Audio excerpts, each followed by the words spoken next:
Recognize Dr. Miller Meeks from Iowa for 5 minutes of questions. Thank you so much, Chair Winstrup, and thank you to all of our witnesses who are here today. I'm both a doctor and a former director of the Iowa Department of Public Health, as well as a military veteran of 24 years.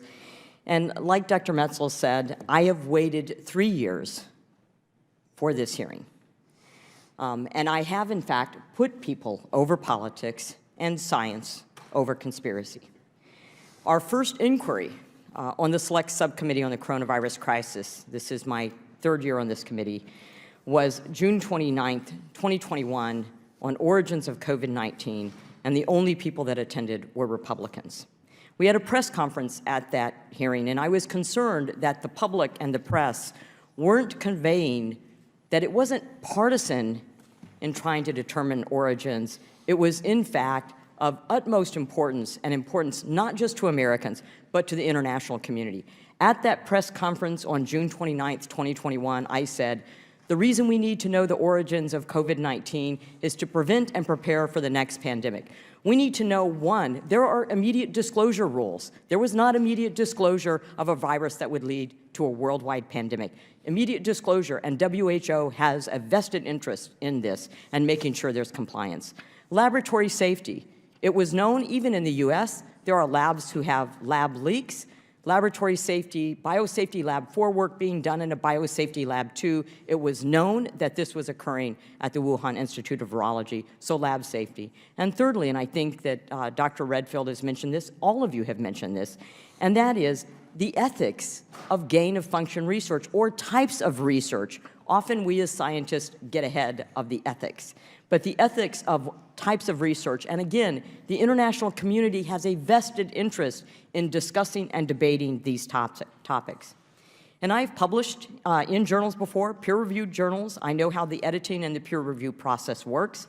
And I also know very intimately of the disclosure requirements and conflicts of interest, including financial. So over the weekend, we released new emails and documents that suggested that Dr. Fauci prompted the drafting of a publication, ultimately called Proximal Origins, that would disprove the lab leak theory. The authors of this paper skewed available evidence to achieve that goal. And Dr. Jeremy Farrar, now chief scientist for the World Health Organization, went uncredited despite significant involvement.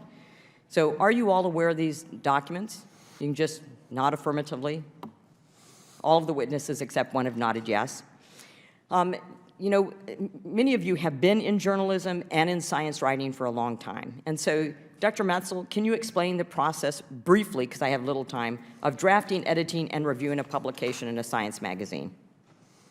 Well, Mr. Wade is probably better at this than me because he was an editor of 2 science magazines, but what I will say is different people contribute, and it's normal practice to list the names of the people who have participated.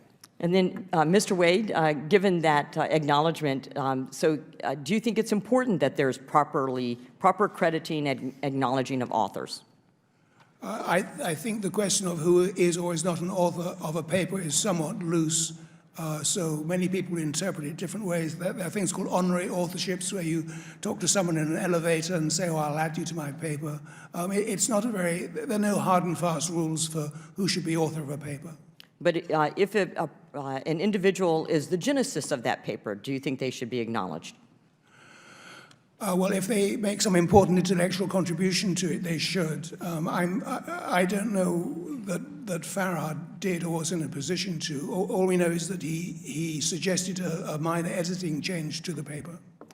Well, and Dr. Arwater, you mentioned that we know the intermediate host for SARS. How long did it take for us to find the intermediate host for SARS? It did take a few years. It was not immediate. And MERS? MERS also took some time. Okay. And are any of you aware of a furin cleavage site occurring naturally?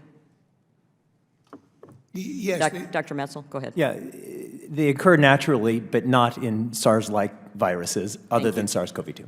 So in other viruses, but not in SARS, and SARS-CoV-2, very similar to SARS. Correct. In no SARS-like viruses, and it showed up for the first time in a SARS-like virus in the SARS-CoV-2 virus, which it seemed to appear out of nowhere. The endonuclease fingerprint, how common does that occur?